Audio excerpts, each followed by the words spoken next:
미식 축구의 모든 것 All About NFL 이제 퍼스트 앤 식스 시작하겠습니다.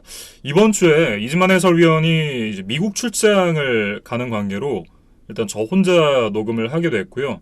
이즈만 해설위원이 지금 미국 출장 가 있는 상황에서도 이제 따로 이 경기에 대한 내용들을 녹음을 해서 보내왔습니다. 그래서 이번 주는 좀 호흡이 안 맞거나 음질이 좀 평소에 비해 매끄럽지 않을 것 같아요. 일단 먼저 양해의 말씀을 드리고 퍼스트 앤 식스를 시작을 하겠습니다. 1부에서는 이제 지난주 이 경기들에 대한 리뷰를 이어갈 텐데요. 일단 뭐 전반적으로 1주차에 이어서 2주차에도 상당히 좀 많은 부상자들이 나왔습니다. 먼저 이 Thursday Night Football 경기였던 템파베이 버캐니어스와 캐롤라이나 팬서스의 경기부터 한번 리뷰를 해보도록 하겠습니다. 그 전에 이제 승부 예측에 대한 결과를 한번 짚어보고 갈 텐데요. 2주차 경기에서는 이제 이즈만 해설위원과 제가 모두 이제 11승 5패 동률을 이루게 됐고, 그러니까 지난 1주차까지 합쳐서 제가 1승을 더 거둔 상황이 되겠습니다. 이즈만 해설위원 조금 분발하셔야 될 것 같고요. 가장 먼저 이 Thursday Night Football 경기였던 템파베이 버커니어스와 캐롤라이나 팬서스의 경기부터 이제 얘기를 해보겠습니다. 지난주에 제가 일단 이 벅스가 팬서스를 이기는 그림이 잘 안 그려진다라는 말씀을 드렸었는데 상당히 잘 그려졌어요. 이제 그러면서 이제 20대 14로 템파베이 버커니어스가 승리를 가져가게 됐습니다. 먼저 이 이즈만 해설위원이 미국에서 어떤 내용을 좀 보내왔는지 들어보도록 하죠.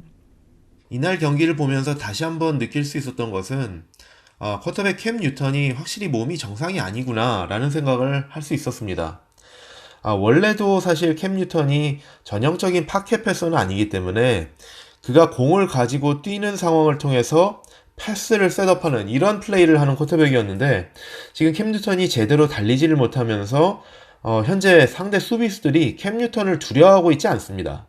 그러면서 패스러시가 훨씬 수월하게 들어가고 있는데 이날 버커니어스의 라인베커 쉑 베럿 선수가 혼자서 색을 3개를 기록할 정도로 상당히 효율적인 패스러시를 보여줬습니다. 이런 상황에서 팬더스 같은 경우에는 크리스천 맥캐프리에 대한 의존도가 더욱 높아지게 되는데요. 그에게 공이 갈 거다라는 것을 수비들이 예측을 하면서 박스에 수비수들이 밀집하고 그러면서 맥캐프리의 공격마저도 봉쇄당하는 그런 모습을 보였습니다.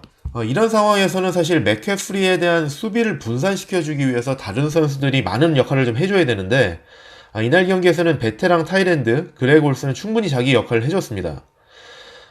그리고 DJ 무어, 커티스 세뮤얼 같은 선수들도 각각 91야드, 89야드의 리시빙을 기록하면서 어느 정도 활약을 해주긴 했지만 승부를 뒤집기에는 역부족이었던 그런 모습이었습니다. 버커니어스의 경우 이날 상당히 좋은 수비력을 보여줬다라고 말씀을 드렸는데요.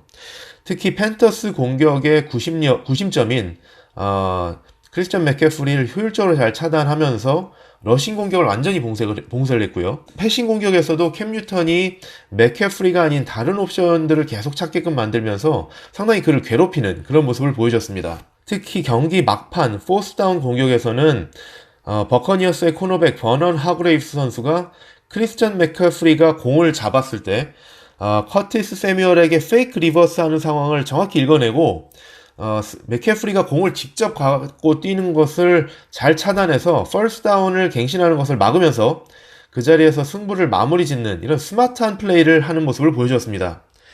사실 이 플레이 하나만 봐서도 캠 뉴턴이 정상이 아니다라는 것을 느낄 수 있었는데 포스 앤 쇼트 야디지 상황에서는 사실 캠 뉴턴이 쿼터백 스닉을 한다거나 본인이 직접 어쨌든 플레이를 하는 이런 모습을 통해서 퍼스트 다운을 갱신하려는 모습을 보일 텐데 맥캐프리가 커티스 세뮤얼에게 페이크 리버스를 하면서 공을 가지고 뛴다. 이런 상황은 사실 캠 뉴턴이 정상적인 컨디션에서는 쉽게 보여주지 않을 그런 상황이었기 때문에 캠 뉴턴이 정상이지 않았다라는 것을 좀 생각하게 됐었는데요. 버커니어스는 공격에서 사실 윈스턴이 지난주만큼 실수를 하지 않고 어느 정도 개선된 모습을 보이긴 했지만 여전히 큰 활약을 보이지는 못하고 있습니다. 하지만 3년차 와이드 리시버 크리스 가드윈이 큰 활약을 보였고요. 러닝백 페이튼 바버가 효율적으로 잘 달려주면서 이날 버커니어스가 승리를 가져갔습니다. 제이미스 윈스턴이 여전히 좀 경기는 이겼지만 불안한 모습을 보여줬다 이런 얘기도 해주셨고 이 역시나 이 크리스천 맥카프리가 막히니까 팬서스가 굉장히 무기력한 그런 모습을 보여줬었는데요. 이 캠 뉴튼 선수에 대한 얘기를 조금 더 이제 추가를 해드리자면 이 발 부상이 조금 심해지면서 다음 경기 출장이 상당히 좀 불투명하다고 해요. 어찌됐든 이 다음 주도 참 쉽지 않은 펜서스가 될 것 같습니다. 다음 경기 애리조나 카디널스와 이제 볼티모어 레이븐스의 경기에 대한 얘기로 이어가겠습니다. 17대 23 볼티모어 레이븐스가 승리를 가져갔습니다. 2주차부터 참 어려운 상대를 만나게 됐던 카일러 머리 선수였는데요. 아무래도 이제 경기 전부터 예측 자체가 이제 볼티모어 쪽에 좀 무게가 쏠리는 상황이었는데 관심이 많이 갔던 부분은 카일러 머리가 지난 경기 4쿼터에 보여줬던 어떤 경기력을 2주차 경기에서도 보여줄 수 있을까라는 이제 이런 부분이었습니다. 과연 이 경기에 대한 이진만 해설위원의 생각은 어떨지 한번 들어보시죠. 상당히 비슷한 공격력을 보이는 두 팀.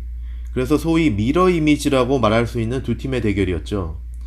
아직 프로 스타일의 패싱 공격보다는 러싱 공격에 더 능한 하이스만 트로피 수상 쿼터백들의 대결이었고요. 그래서 대학팀들의 경기를 보는 듯한 느낌이었습니다. 카디널스에 대해서 먼저 얘기를 좀 해보면 첫 경기 때와 마찬가지로 경기 내내 끌려가다가 4쿼터 들어서 추격을 펼치면서 막판까지 흥미로운 승부를 연출했습니다. 이렇게 첫 두 경기에서 나타난 카디널스의 문제점은 4쿼터까지 발동이 안 걸린다는 점도 있겠지만 4쿼터 이전까지는 계속 득점이 필드골로 묶이고 있다는 점을 뽑을 수 있습니다. 첫 경기를 무승부, 두 번째 경기를 6점차 차이로 패했는데요. 두 경기 모두 초반에 득점이 필드골 3개로 묶였었기 때문에 이 득점들이 필드골이 아니라 한두 개라도 터치다운이었다면 승패는 달라졌을 것이란 얘기입니다.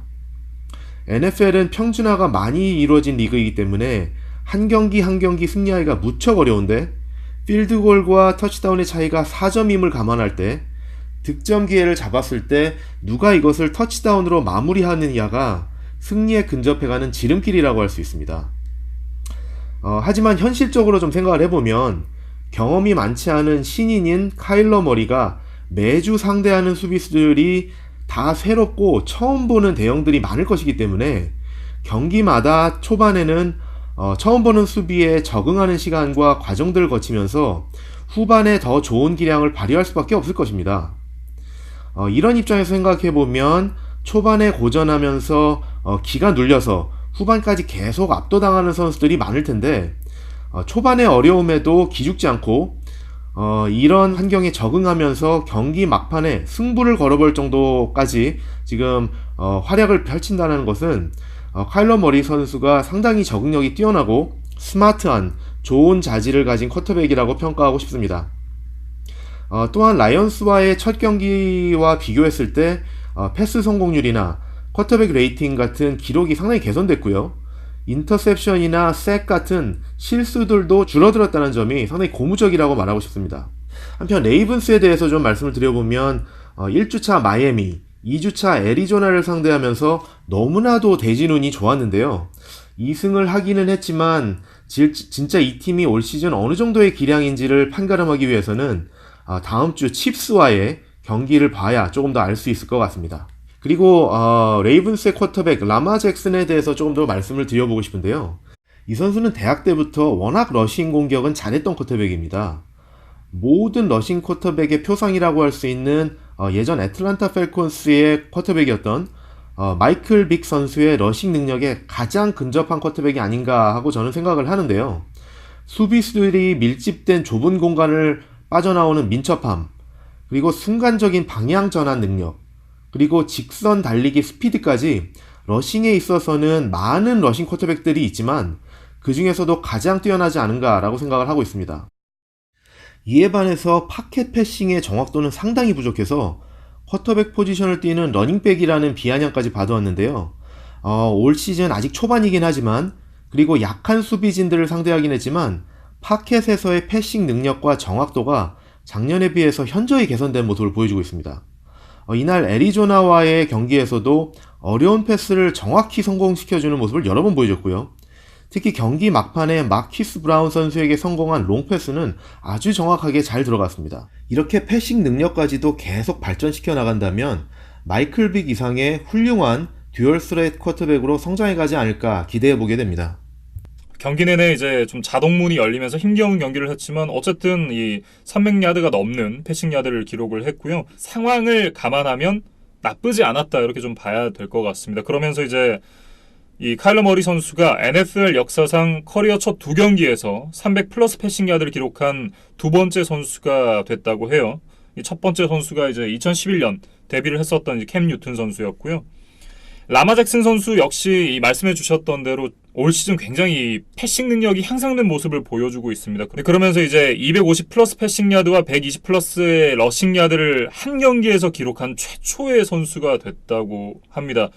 이 러닝백이 한 경기 120야드를 기록하기도 쉽지 않았음을 감안해 봤을 때 라마 잭슨 선수의 시즌 초반 이 첫 2경기 약팀을 상대로 한 성적이긴 하지만 라마 잭슨 선수가 지난 시즌보다는 확실히 비약적인 상승을 가지고 오지 않았나 이런 생각을 좀 하게 만드는 그런 애리조나 카디널스와 볼티모어 레이븐스의 경기였습니다. 다음은 이제 우리 이진만 해설위원이 좋아하는 댈러스 카우보이스와 워싱턴 레드스킨스의 경기에 대해서 얘기를 해볼 텐데요. 댈러스 카우보이스가 31대 21로 이제 10점 차의 승리를 거뒀습니다. 역시나 이제 지구 라이벌전답게 이제 팽팽하고 치열한 경기가 좀 이어졌었는데 이 덱 프레스캇 선수가 좀 연봉을 올려달라고 무력 시위하는 그런 경기였다라고 저는 좀 보여졌거든요. 과연 이진만 해설위원은 어떻게 이 경기를 봤을지 한번 들어보시죠. 네, 먼저 카우보이스에 대해서 먼저 좀 말씀을 드려보면 지난주 자이언츠와의 경기 그리고 이날 레드스킨스와의 경기를 통해서 확인된 것은 새로 부임한 오펜시브 코디네이터 켈렌 무어 체제하에서 공격력이 훨씬 좋아졌다라는 것인데요. 두 가지의 특징이 크게 눈에 띕니다. 먼저 첫 번째로는 지금 리그 전반적으로 유행하고 있는 멀티 리시버 세트, 그러니까 다양한 리시버들을 배치해서 패싱 공격을 활발히 하는 이런 모습이 보이는데 덱 프레스캇이 작년에는 스캇 리네헨 오펜시브 코디네이터에서는 경기당 200야드 이상 패싱하는 것도 상당히 좀 버거운 양상을 보였었거든요. 그런데 켈렌 무어 체제하에서는 다양한 리시버들에게 아주 공격적인 패스를 하면서 초반 2경기에서 상당히 좋은 모습을 보여주고 있습니다. 두 번째로는 공격에서의 창의적인 플레이도 많이 보여주고 있는데 덱 프레스캇이 상황에 따라서 적절히 러싱 공격도 섞어가면서 퍼스트다운을 갱신하고 있고요.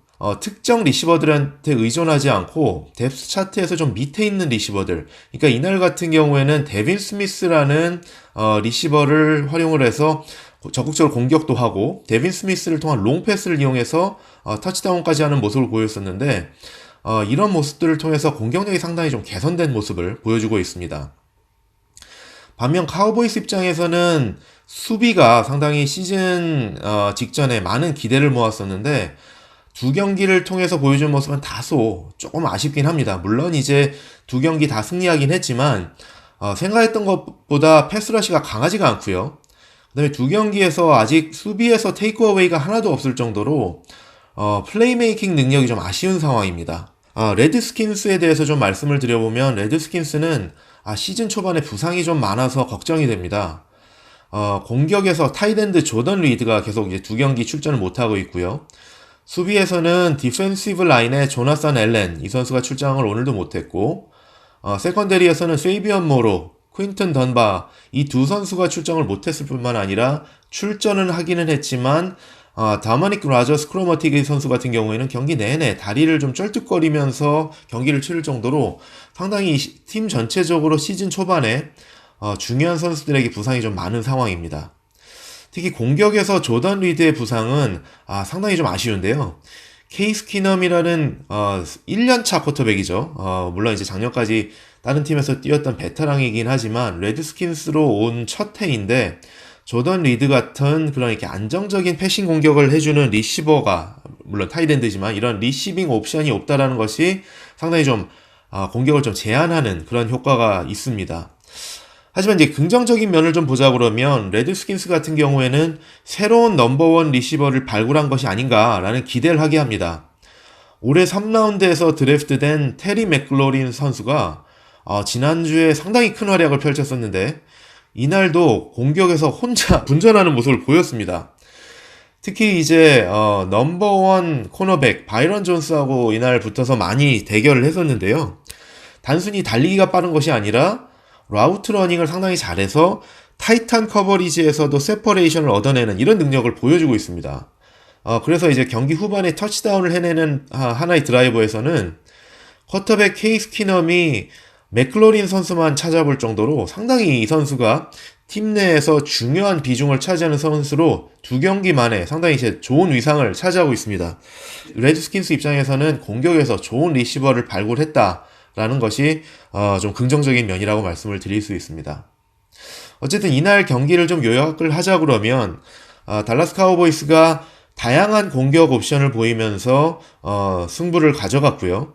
특히 이제 2주 연속 5포제션 연속 득점을 하고 두 경기 연속 30점 이상 득점을 하는 이런 높은 득점력을 보이면서 카우보이스가 시즌 2연승을 달리고 있습니다. 근데 댈러스 카우보이스가 역시 승리를 거둬서 그런지 이즈만 해설위원의 목소리가 상당히 좀 밝은 그런 모습이었는데요.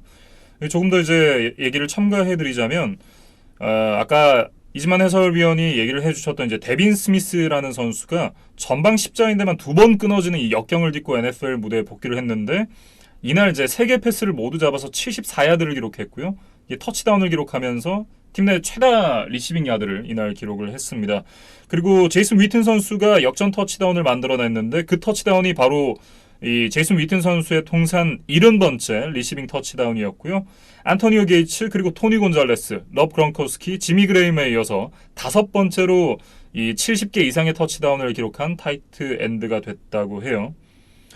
그리고 이제 워싱턴 레드스킨스에서는 에이드리안 피터슨이 이제 터치다운을 만들어내면서 개인 통산 107번째 러싱 터치다운을 기록했고요. 이 짐 브라운 선수를 제치고 최다 러싱 터치다운 부문 단독 5위에 랭크가 됐습니다. 어쨌든 댈러스가 이제 시즌 초반 2연승을 기록을 하면서 기분 좋게 시즌을 출발했다는 소식으로 이제 댈러스 카우보이스와 워싱턴 레드스킨스의 얘기는 마무리 짓겠습니다. 이 덱 프레스캇 선수의 이 활약에 이 이즈만 해설위원이 굉장히 고무된 것 같은데 다음 주에 이제 녹화를 할 때 과연 아직도 이 덱 프레스캇에게 이 3천만 달러의 연봉이 부적합한가에 대해서 제가 다시 한번 물어보도록 하겠습니다. 이제 이어드릴 경기는 인디애나폴리스 콜츠와 테네시 타이탄스의 경기입니다. 테네시 타이탄스의 홈 개막전 경기였는데요. 경기 내내 원포제션 게임 이내로 굉장히 치열하게 전개됐던 경기였습니다. 19대 17 콜츠가 승리를 가져갔는데 과연 이 이즈만 해설위원이 어떻게 이 경기를 봤을지 함께 들어보겠습니다. 지구 라이벌인 두 팀들의 경기였는데요. 이 라이벌 관계는 최근 한쪽으로 너무 일방적으로 승부가 기울고 있어서 진정한 라이벌이라고 말하기는 좀 애매한 상황입니다. 콜츠가 이날 경기를 승리함으로써 최근 8년 동안 타이탄스를 상대로 14승 2패에 압도적인 전적을 보이고 있습니다. 콜츠는 지난주 차저스와의 개막전에서 연장까지 가는 접전 끝에 아쉽게 패했었는데 이날은 타이탄스를 상대로 아슬아슬하게 역전승을 거뒀습니다. 아무래도 올 시즌 콜츠는 이런 박빙의 승부가 많이 나올 것 같은데요. 이것은 콜츠의 전략이 강한 수비를 바탕으로 해서 상대방을 압박하고 공격에서는 강력한 오펜시브 라인 뒤에서 파워러싱 공격을 중심으로 공격을 풀어가면서 쿼터백이 실수를 최소화해서 적절히 게임 매니징을 하는 것이 아무래도 전략이 될 가능성이 높기 때문에 콜츠가 크게 뒤지지도 않지만 크게 앞서는 상황도 많지 않은, 그래서 딱 이길 수 있는 정도의 승부를 펼칠 가능성이 높기 때문입니다. 앤드루 럭이 남긴 빈자리를 백업 쿼터백이 들어와서 완전히 대체할 수는 없겠지만 백업 쿼터백인 저커비 브리셋이 본인이 어느 정도의 기동력을 갖추고 있어서 상대 수비가 백업 쿼터백이라고 해서 무조건 패스러싱만 하지 못하게 할 정도의 견제력은 갖출 수 있고, 여기에 러싱 게임이 자리를 잡게 된다 그러면 브리셋이 T.Y. 힐턴이나 에릭 이브런 같은 프로볼급의 리시버와 타이던드에게 이따금씩 적절히 패싱 공격을 섞어가면서 득점도 올려줄 수 있기 때문에 브리셋 본인이 실수를 최소화한다고 하면 콜츠가 최소한 쿼터백 때문에 지는 일은 많지 않을 수 있을 것 같습니다. 두 경기 모두에서 브리셋이 200야드 이하의 패스를 하고는 있지만 두 경기 합쳐서 인터셉트가 단 1개뿐이고 섹도 많다고는 말하기는 어려운 5개를 당하고 있기 때문에 게임 매니저로서 콜츠의 공격을 어느 정도는 지휘를 하고 있는 상황입니다.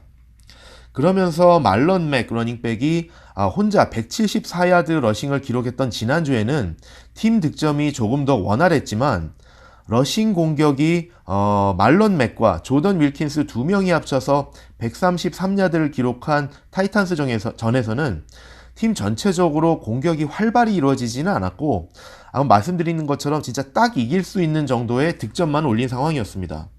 하지만 차저스전에서 부진했던 수비가 타이탄스 공격을 154야드 패싱 그리고 123야드 러싱으로 잘 봉쇄했고 특히 중요한 상황마다 쿼터백 마커스 마리오타를 색을 하면서 타이탄스를 17점으로 잘 묶으면서 공격진이 역전할 수 있는 발판을 만들어 주었습니다. 반면 타이탄스는 개막전에서 많은 실수를 범하며 자멸했던 브라운스를 상대로 했을 때는 비교적 쉽게 경기를 풀어갔지만 실수가 많지 않고 수비가 탄탄한 콜츠를 상대로 했을 때는 상당히 애를 먹는 모습을 보여줬습니다. 특히 쿼터백 마커스 마리오타의 경우 패스당 평균 5.5야드에 터치다운도 1개밖에 기록하지 못하면서 상대편의 백업 쿼터백인 브리셋에게도 뒤지는 활약을 보여줬고요. 소위 듀얼 스랙 쿼터백임에도 불구하고 콜츠 수비진의 패스러시에 너무 무력하게 색을 당하는 모습을 많이 보여줘서 아쉬움을 남겼습니다.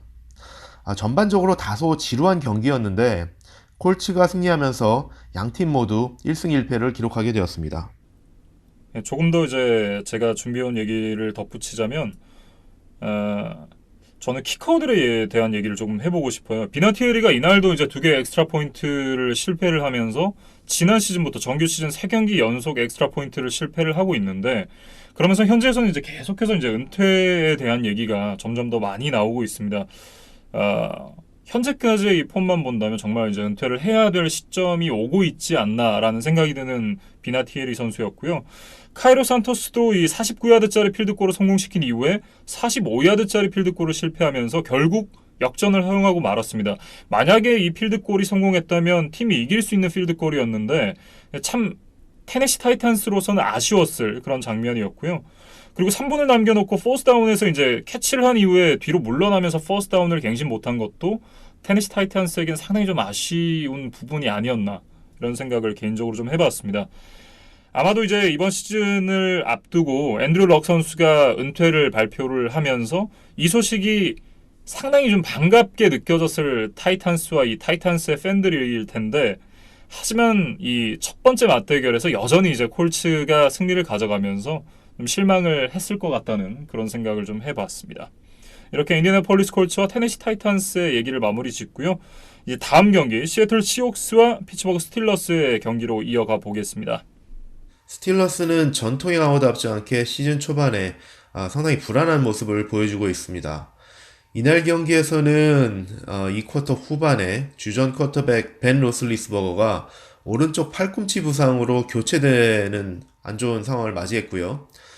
주전 러닝백 제임스 코너까지도 무릎 부상을 당하면서 주전 선수들에게 너무 많은 전력 유실이 지금 일어나고 있습니다. 또한 이날 경기를 보면 스틸러스가 작은 실수들, 특히 이제 멘털 에러들을 범하면서 상대방에게 좋은 기회들을 계속 연결해주는 그런 모습들을 보여줬는데요. 두 가지 예를 좀 들어보면 먼저 시혹스가 필드골로 공격을 마무리하는 상황에서 스틸러스 수비의 페널티로 펄스다운을 갱신해주면서 바로 다음 플레이에 시혹스가 이를 터치다운으로 연결하는 그런 모습을 보여줬고요. 또 한 번은 리시버 단테이 먼크리프가 충분히 잡을 수 있는 공을 놓치면서 이게 인터셉트로 연결이 되고 또 이것이 시옥스의 또 하나의 터치다운 드라이브로 연결이 되면서 스틸러스는 실수들을 상대방 점수들로 허용을 하는 이런 안타까운 모습들을 보였습니다. 로슬리스버거를 대체해서 투입된 2년차 쿼터백, 백업 쿼터백 메이슨 루돌프가 나쁘지 않은 모습을 보였습니다. 다만 갑자기 투입된 상황에서 베테랑 러셀 윌슨과 막판까지 경쟁을 하기는 좀 다소 버거운 모습을 보여줬고요. 게다가 러닝백 제임스 코너의 러싱 공격도 33야드에 묶이면서 스틸러스가 계속 끌려가는 모습을 보여줬습니다. 앞으로 스틸러스 입장에서는 이미 안토니오 브라운과 레이비언 벨이 팀에서 이미 빠진 상황에서 벤 로슬리스버거 그 다음에 제임스 코너까지 부상을 당하면서 이들이 언제 돌아올지 계속 이제 좀 지켜봐야 될 그런 상황이 됐습니다. 다만 한 가지 좀 기대를 해본다 그러면 이제 백업 쿼터백으로 투입될 메이슨 루돌프 선수가 주주 스미스 슈스터 외에도 본인과 함께 대학에서 뛰었던 제임스 워싱턴과는 이미 손발이 잘 맞을 거기 때문에 주주 스미스 슈스터에게 수비가 집중되는 것을 어느 정도는 좀 분산시킬 수 있지 않을까라는 기대를 해보고, 이런 식으로 경기를 끌고 가야만 사실 이제 포떼고 차떼고 경기를 치르는 상황에서 스틸러스가 앞으로 좀 기대를 해볼 수 있을 것 같습니다. 반면 시옥스는 역시 이날도 쿼터백 러셀 윌슨의 스마트한 플레이가 상당히 눈에 띄었는데요. 타이드엔드 윌 디슬리, 그리고 리시버들인 타일러 라켓, 그리고 DK metcalf를 적절히 잘 섞어가면서 패스 플레이를 상당히 효율적으로 잘 했습니다. TJ 라켓의 경우 이제 넘버원 리시버 역할을 맡아서 잘 적응해가는 모습을 보이고 있고요. 1주차에 이어서 2주차에서도 신인인 DK metcalf가 좋은 활약을 펼치면서 새로운 넘버원, 넘버2 리시버들의 이런 새로운 원투 펀치가 상당히 발전해 갈 것이 좀 기대가 되고 있습니다. 또한 러셀 윌슨이 역시 4쿼터의 사나이라는 별명에 부합하게끔 4쿼터에 상당히 좀 좋은 모습들을 많이 보여줬는데요. 특히 이제 4쿼터 막판에 아슬아슬한 리드를 지키고 있는 상황에서 적절한 러싱 공격을 하면서 계속 퍼스트 다운을 갱신해 나가면서 시간을 흘려보내는 그런 스마트한 플레이를 보이면서 역시 이제 팀의 승리를 잘 이끌었습니다. 다만 이제 한 가지 아쉬운 것을 좀 뽑아보자고 그러면, 시옥스 입장에서는 원정 경기이긴 했지만 이날도 초반에 상당히 좀 출발이 부진했습니다. 그래서 이런 모습들이 팬들로서는 다소 좀 우려가 될 것 같은데, 앞으로 3주차, 4주차 경기를 좀 계속 치르면서 경기 감각이 좀 계속 회복된다라 그러면 이런 모습들이 어떻게 극복될지 좀 주목해 볼 만한 것 같습니다. 네, 먼저 이제 이진만 해설위원의 얘기를 들어봤고요. 여기서 제가 이제 조금 더 첨언을 하자면, 주주 스미스 슈스터가 5개의 리셉션 그리고 84 리시빙 야드를 기록하면서 지난 경기의 부진을 어느 정도 이제 만회하는 모습을 보여줬습니다. 그러면서 이제 개인 통산 2,500야드를 돌파를 했는데, 이 최연소 2,500 리시빙 야드 신기록을 달성하게 됐습니다. 22살 311의 나이로 최연소 2,500 리시빙 야드 신기록을 달성하게 됐고요. 그리고 이제 피츠버그 스틸러스는 프리뷰 때도 말씀을 드리겠지만 민카 피츠패트릭을 트레이드로 마이애미에서 데리고 왔습니다. 여러 가지 세부 사항이 있지만 실질적으로는 이제 1라운드 픽과 트레이드라고 보시면 될 것 같은데요. 주전 쿼터백이 현재 이 부상으로 들어누운 상황에서 피츠패트릭을 영입을 하게 됐는데, 이 탑 10픽 이내로 1라운드 픽이 올라갈 수 있지 않나라는 이 현지에서 그런 평가들이 나오고 있습니다. 이날 이 러셀 윌슨 선수가 35개의 패스 중 29개를 성공시키면서 82.9%의 패스 성공률을 기록했습니다. 그러면서 정확히 이제 300 패싱 야드 그리고 3개 터치다운을 기록을 하게 됐는데, 패서 레이팅이 131.0, 상당히 높은 패서 레이팅을 기록을 하면서 러셀 윌슨 선수가 왜 이번 시즌을 앞두고 정말 탑 티어에 포함되는 쿼터백으로 평가가 됐는지, 그런 모습들을 계속해서 경기를 통해 증명하고 있다, 이렇게 좀 말씀을 드려야 될 것 같습니다. 다음 경기는 이제 버팔로 빌스와 뉴욕 자이언츠의 경기가 되겠습니다. 지난주 예측 때 이제 자강두천이라고 얘기를 드렸었는데 생각보다는 좀 일방적인 경기였습니다. 그러면서 이제 2주 연속 멜라이프 스타디움에서 버팔로 빌스가 승리를 거두게 됐는데, 과연 이 경기 이진만 해설위원이 어떻게 봤을지 들어보도록 하겠습니다. 버팔로 빌스가 지난주 제츠전에 이어서 자이언츠전에서도 승리를 거두면서 뉴욕 팀들을 상대로 한 원정에서의 개막 2연전을 수입했습니다. 사실 제츠와 자이언츠 모두 약팀으로 분류할 수밖에 없고 부상도 많은 상황이긴 하지만 원정 2연승과 모처럼 2승 무패로 시즌을 출발했다는 점은 의미가 있다고 할 수 있겠습니다. 크게 흥미로운 경기는 아니었기 때문에 양 팀의 경기력에 대해서 크게 다룰 내용은 없을 것 같지만, 일단 빌스는 쿼터백 조시 앨렌이 패싱과 러싱에서 각각 터치다운을 하나씩 기록하면서 턴오버를 4개나 범했던 개막전보다는 훨씬 안정적인 경기력을 보여줬습니다. 반면 뉴욕 자이언츠는 리시버진이 부상이 많은 점도 문제지만 이날도 일라이 매닝이 인터셉트 2개를 범하고 득점 드라이브를 제대로 이끌지 못하면서 팬들의 많은 야유를 받았는데요. 바로 몇 분 전에 뉴욕 자이언츠가 3주차에는 드디어 신인 쿼터백 데니얼 존스를 주전으로 투입한다는 발표를 했습니다. 뉴욕 자이언츠의 공격을 혼자서 힘들게 끌고 가고 있는 세이콘 바클리에게 이런 변화가 얼마나 도움이 될 수 있을지, 그리고 프리시즌 때 보여줬던 활약만큼 데니얼 존스가 좋은 모습을 보여줄 수 있을지 상당히 기대가 되는데요. 3주차 경기가 원정 경기이긴 하지만 약팀으로 분류되는 버커니어스와의 경기이기 때문에 16년 만에 새로운 주전 쿼터백을 맞이한 뉴욕 자이언츠가 부진한 공격력을 딛고 일어나서 뭔가 달라진 모습을 보여줄 수 있지 않을까 하는 기대도 해보게 됩니다.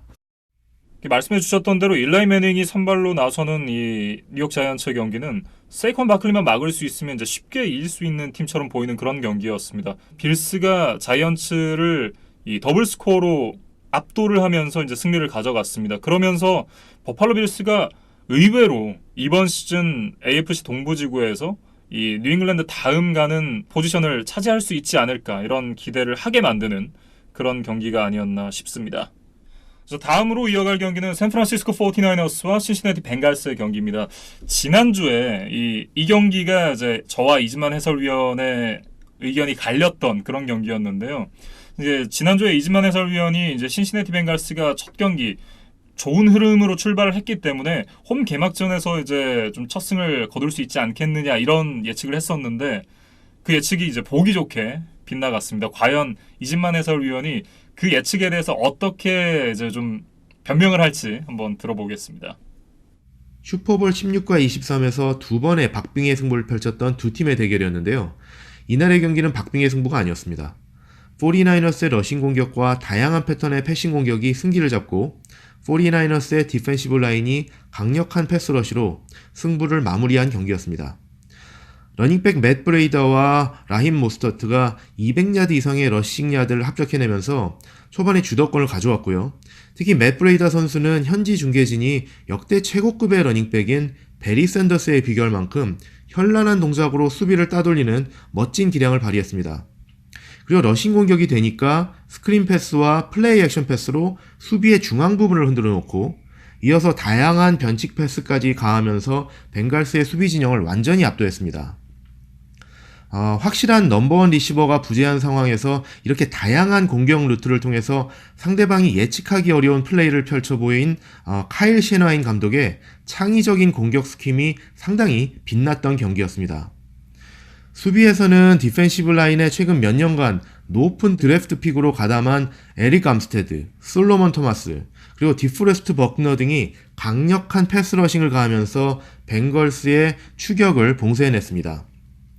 하지만 49ers도 이날 다소 아쉬웠던 부분은 있었는데요. 벵걸스 수비와 마찬가지로 세컨더리가 상당히 쉽게 뚫렸다는 점입니다.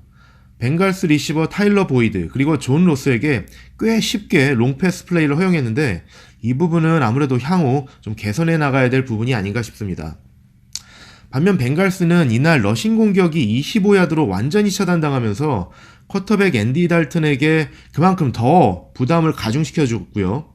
말씀드린 것처럼 달튼이 간간히 롱패스로 49ers의 수비진을 뚫기도 했지만 경기 후반부로 갈수록 추격을 위해서 패스를 해야만 하는 상황이 명확해지면서 더 강력해진 상대방의 패스러시에 막혀버리면서 시즌 2패째를 안게 됐습니다. 벵갈스는 지난주 원정팀에게는 상당히 어려운 장소인 시애틀에서 꽤 좋은 경기력을 보이면서 신임 잭 테일러 감독의 다양한 공격과 쿼터백 앤디 달튼의 인생 경기가 팬들에게 많은 기대감을 높여놓았었는데요. 정작 이날 홈 경기에서는 무기력한 모습을 보이면서 어떤 것이 잭 테일러 체제하에서의 진짜 벵갈스의 모습인지는 아직 단언하기 어려운 그런 상황인 것 같습니다. 네, 이지만 해설위원의 얘기 들어봤습니다. 저는 이 경기를 앤디 달튼의 클러치 능력이 없음을 그대로 보여줬던 경기가 아니었나, 이렇게 좀 평가를 하고 싶은데요. 이 투미닛 드라이브에서 인터셉션을 당하는 모습도 있었고 결국은 앤디 달튼의 한계가 좀 명확하게 보였던 그런 경기였다고 저는 생각을 하고 있습니다. 그리고 이제 1주차보다 향상된 모습을 보여줬었던 지미 가로폴로 선수였습니다. 하지만 이 모습이 정말 진짜 가로폴로의 모습이냐라는 질문을 한다고 치면 그건 좀 지켜봐야 되지 않나라는 답변을 하고 싶은데, 1주차에 상대를 했었던 템파베이 버커니어스도 이번 주에 상대팀이었던 신시내티 벵갈스도 모두 이제 약팀으로 분류가 되는 팀들이기 때문에 시즌을 더 치러봐야, 더 강한 팀들을 만나서 이제 대결을 해봐야 가로폴로 선수의 지금 모습이 진짜 모습인지 아닌지 한번 확인을 해볼 수 있을 것 같습니다. 뭐 경기 자체는 이진만 해설위원이 얘기해 주셨던 대로 일방적인 이제 49ers의 승리였고요. 스코어는 41대 17, 샌프란시스코 49ers가 승리를 가져간 경기였습니다. 다음으로 이어드릴 경기는 이제 LA 차저스와 디트로이트 라이언스의 경기 리뷰인데요. 이 경기에서 의외로 이제 13대 10으로 디트로이트 라이언스가 승리를 가져갔습니다. 제가 지난주에 아무리 생각해도 디트로이트 라이언스가 LA 차저스를 이기는 시나리오가 머릿속에 좀 잘 그려지지 않는다, 이런 말씀을 드렸었는데, 그 멘트가 역시 이제 제가 푸달못이라는 것을 좀 드러내는 문장이지 않았나, 이런 생각을 좀 해봤습니다. 과연 이제 이진만 해설위원은 어떻게 생각을 했을지 한번 들어보시죠. 지난주에는 약체 카디널스에게 4쿼터에 대추격을 당하면서 역전패에 가까운 오버타임 타이를 기록했던 라이언스가 이날은 반대로 강호 차저스에게 4쿼터의 경기를 뒤집는 역전승을 기록했습니다. 이 경기처럼 13대 10이라는 저득점 경기라고 하면 아마도 양팀 수비들이 잘했다고 생각을 하실 수가 있을 것 같습니다. 하지만 그보다는 이 경기는 양팀 모두 어이없는 실수가 많아서 득점 기회를 많이 잃었던 그런 경기였습니다. 올 시즌 유난히 키커들의 필드골이나 엑스트라 포인트 실패가 많은데요. 라이언스의 키커 맷 프레이터도 이날 비교적 무난한 40야드 필드골과 초반 엑스트라 포인트를 놓치면서 라이언스의 경기를 더 어렵게 만들었습니다. 또 쿼터백 맷 스태포드도 엔드존으로 상당히 부정확하게 던진 공이 인터셉트를 당하면서 상당히 아쉬운 모습을 보였는데요. 매튜 스태포드 같은 경우에는 결국 역전승을 이끌어내긴 했지만 한때 리그 최고 연봉을 받았던 쿼터백인데 언제쯤 그 연봉에 부합하는 진정한 프랜차이즈 쿼터백다운 활약을 보여줄지 계속 기다리게 만들고 있습니다. 차저스도 하나의 드라이브에서 페널티로 인해서 터치다운이 2번이나 상쇄되는 실수를 연속적으로 범했고요. 러닝백 오스틴 에클러가 1야드 앞에서 펌블을 하면서 득점 기회를 놓치기도 했습니다. 이 상황에서는 조금 더 체격이 좋은 멜빈 고던이 있었다면 이런 상황에서 펌블을 했을까 생각을 해보게 만드는 대목이었습니다. 아무래도 주전 러닝백의 부재가 이런 타이트한 승부에서는 다소 좀 아쉽게 보였습니다. 또 차저스도 이날 39야드짜리 필드골을 놓치면서 양팀이 서로 실수를 계속 주고받는 다소 아쉬운 경기력의 연속이었습니다. 말씀해 주셨던 대로 굉장히 좀 보기 힘든 경기였습니다. 특히나 이 차저스 팬들 입장에선 정말 이 고구마를 먹고 우유를 마시지 않은 듯한 그런 답답함이 느껴지는 경기였을 것 같다는 생각을 해봤는데요. 엔드존 코앞까지 가가지고 펌블이 나오고 또 엔드존에서 드랍을 하고 필드골 연달아 실패하고 정말 부들부들한 그런 상황 속에서 이제 경기를 봤을 것 같은데, 결국 이 3쿼터 타일롱 선수가 39야드 그리고 41야드짜리 필드골 2개를 실패한 것이 결정적인 페인이었다, 이렇게 봐야 될 것 같습니다. 근데 그렇게 따지면 구영애 선수는 정말 이 타이롱 선수에 비하면 양반이지 않았나, 이런 생각을 좀 해봤고요. 이게 4쿼터 들어가서 이제 케니 걸라데이가 역전 터치다운을 만들고 데리우스 슬레이가 경기를 끝내는 인터셉션을 만들어내면서 결국 이제 디트로이트 라이언스가 승리를 가져갈 수 있었는데, 이런 경기를 승리로 가져가지 못한다면 LA 차저스는 어찌됐든 이 플레이오프 진출이 좀 쉽지는 않을 것 같다라는 그런 생각을 개인적으로 좀 해봤습니다. 다음 경기는 미네소타 바이킹스와 그린베이 패커스의 경기가 되겠습니다. 매번 이제 제가 미네소타 바이킹스와 관련된 얘기를 할 때면 이 커크 커즌스는 안 된다, 이런 얘기를 제가 많이 이제 말씀을 드리는데, 커즌스가 왜 안 되는지를 보여줬던 그런 경기가 아니었나, 저는 그렇게 좀 생각을 해봤습니다. 과연 이진만 해설위원은 이 경기를 어떻게 봤을지 함께 들어보시죠. 패커스는 지난주에 이어서 이번 주에도 다시 한번 강력한 수비 덕분에 승리를 할 수 있었습니다. 바이킹스와의 경기에서 전반전에 21대 0으로 크게 앞섰지만 이후에 단 한 점도 추가 득점을 하지 못하면서 결국 마지막까지 수비가 승리를 지켜내면서 2연승을 달리게 되었습니다. 에런 로저스는 이날 1쿼터까지는 158.3점의 퍼펙트 패서 레이팅을 기록했지만 그 이후에는 바이킹스의 강력한 패스러시에 상당히 고전하는 모습을 보였습니다. 이날 경기에서 패커스 측의 수은갑을 공격에서 좀 뽑아보자 그러면 러닝백 에런 존스가 아닐까 싶습니다. 존스는 기록적으로도 116야드 러싱에 터치다운까지 기록했을 뿐만 아니라 시기적절하게 퍼스트 다운을 계속 갱신해주면서 바이킹스 디펜스가 계속 패스러시만 할 수 없도록 견제하는 역할을 해줬으며 마지막에는 시간을 흘려보내면서 승리를 지키는 클로저 역할까지도 잘 해줬습니다. 반면 바이킹스 같은 경우는 중요한 순간마다 턴오버를 범하면서 초반에 너무 큰 리드를 뺏겼고요. 경기 내내 추격전을 펼쳤지만 결국 경기 후반부에도 중요한 순간에 다시 한번 턴오버를 범하면서 고배를 들고 말았습니다. 특히 컬 커즌스는 이날 인터셉트 2개를 기록했는데 한참 추격을 펼치던 경기 막판 5분여 정도를 남겨놓고 엔드존까지 무리한 헤일메리 성격의 패스를 날린 것이 인터셉트를 당하면서 아쉽게 패배를 당하고 말았습니다. 그래서 이런 모습들을 보면 아직도 커즌스가 승리를 이끄는 정상급의 쿼터백들이 보이는 결정력이 아직도 좀 부족하지 않나 라는 생각을 하게 만듭니다. 바이킹스는 또한 NFL 역사상 한때 가장 필드골 성공률이 높았던 키커 댄 베일리가 이날도 경기 초반에 필드골을 놓쳤고요. PAT까지 놓치는 아쉬운 모습을 보였습니다. 그래서 블레어 월시 키커 때부터 아직도 바이킹스는 키커가 발목을 잡고 있는 이런 상황을 자주 연출하고 있습니다. 하지만 바이킹스 입장에서 하나 긍정적인 면을 좀 언급해보자 그러면 러닝백 델빈 쿡 선수가 이제는 완전히 정상급의 러닝백으로 발돋움하는 것이 아닌가라는 긍정적인 어떤 기대를 갖게 만드는 경기였습니다. 빠른 스피드를 이용해서 장거리 터치다운을 이끌어냈을 뿐만 아니라 이날은 수비가 밀집한 상황에서 3야드, 4야드 성격의 짧은 런을 파이를 밀고 나가면서 6야드, 8야드로 이렇게 밀고 가는 전진하는 파워러싱까지 보이면서 상당히 임프레시브한 모습을 보여줬는데요. 앞으로가 더 기대되는 선수인 것 같습니다. 저는 사실 미네소타 바이킹스는 지금 이 프랜차이즈 쿼터백 정도의 쿼터백만 데리고 오더라도 당장 우승을 할 수 있는 그런 팀 구성이라고 생각을 하고 있거든요. 이날 커즌스가 기록했던 이 스탯이 43.8%의 패스 성공률, 그리고 230 패싱 야드, 그리고 터치다운 하나를 기록했지만 말씀해 주셨던 대로 이제 2개의 인터셉션을 기록을 하게 됐고, 펌블도 2개를 이제 기록을 하면서 하나는 심지어 이제 테이크어웨이로 이제 상대방이 이제 공격권을 가져가는 펌블 로스트를 하나 기록을 하게 됐습니다. 참 커즌스의 한계가 명확한 그런 경기였다라고 저는 다시 말씀을 드리고 싶고요. 이 부분에 대해서 이제 디 애슬레틱에서 본 기사 중에 한 부분을 좀 발췌를 해서 가지고 와봤습니다. 이 커크 커즌스가 전형적인 2020 쿼터백이다.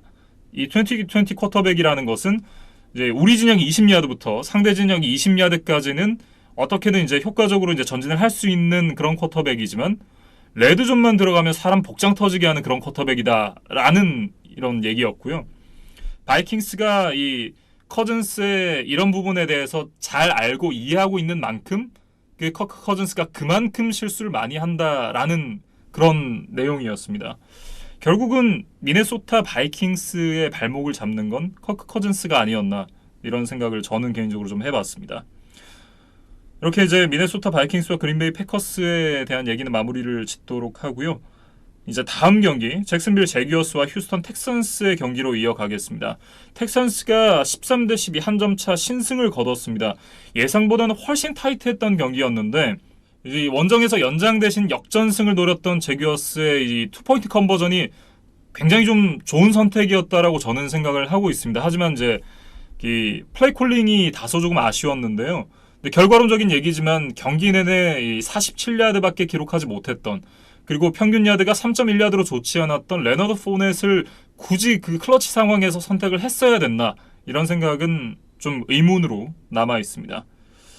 과연 이제 이 경기를 보고 이진만 해설위원이 어떤 생각을 했을지 한번 같이 들어보실까요?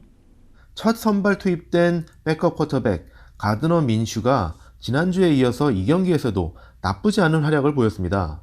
특히 패싱과 러싱 능력을 동시에 과시하면서 경기 막판에 동점이 될 수 있는 터치다운까지 이끌어내는 아주 클러치 플레이 능력을 보여줬습니다. 하지만 아쉽게도 러닝백 레너드 포넷이 역전 2포인트 컨버전에 실패하면서 경기는 아쉽게 1점 차이로 패했는데요. 잭슨빌의 마지막 플레이콜은 상당히 논란의 여지가 있을 것 같습니다. 엑스트라 포인트로 동점을 이루고 연장으로 갈 수 있는 상황인데 그 자리에서 곧바로 승리를 하기 위해서 투포인트 컨버전을 하는 것이 과연 맞는 결정이었느냐라는 점은 많은 논란이 될 것 같습니다. 물론 이런 플레이콜을 하는 것이 전례가 없는 것은 아닙니다. 하지만 1승이 아쉬운 제규어스 입장에서 너무 모험적인 플레이가 아니었는지 다소 좀 아쉬움을 남기는 상황이었습니다. 또한 러닝백 레너드 포넷에 대해서도 다소 아쉬움이 남는데요. 포넷은 공격에서 아무래도 팀 내 최고의 선수라고 할 수 있습니다. 그리고 주전 쿼터백까지 부상으로 빠진 상황에서는 포넷이 더 큰 역할을 해줘야 할 텐데 이날 47야드 러싱에 묶이고 막판 투포인트 컨버전 성공에도 기대에 부응하지 못하면서 다소 아쉬움을 남겼다고 할 수 있을 것 같습니다. 수비에서도 제일런 램지 선수가 인터셉션 기회를 놓치기도 했고 사이드라인에서 코치진과 계속 갈등을 빚었는데 경기 후에는 팀에게 트레이드 요청까지 하고 나오고 있습니다. 이런 것을 보면 요즘 선수들이 너무 툭하면 트레이드 요구를 하는 것이 아닌가, 다소 무책임한 모습을 보이는 것이 아닌가라는 생각을 하게 되는데요. 앤토니오 브라운뿐만이 아니라 이번 주에 마이애미 돌핀스의 민카 피츠패트릭 선수도 팀에 트레이드 요구를 하고 결국 피츠버그로 트레이드가 되었는데 또 이번 주에 다시 잭슨윌 제규어스의 제일런 램지 그리고 달러스 카우보이스의 타코 찰튼까지 팀에 트레이드 요구를 하고 있는 상황입니다. 물론 자존심이 강하고 승부욕이 강한 선수들이기 때문에 그런 마음이 들 수 있다는 것은 이해를 할 수 있지만 트레이드 요구를 하고 버티면 원하는 대로 받아들여진다라는 전례들이 나오면서 이제 선수들이 너무 쉽게 툭하면 트레이드 요구를 하는 상황이 연출되고 있습니다. 한편 휴스턴은 이날 잭슨빌의 강한 수비에 막혀서 쿼터백 드시언 왓슨이 전반적으로 상당히 공격이 부진했는데요. 무엇보다도 휴스턴의 지상과제는 오펜시브 라인이 어떻게 패스러시를 봉쇄하느냐의 문제일 것 같습니다.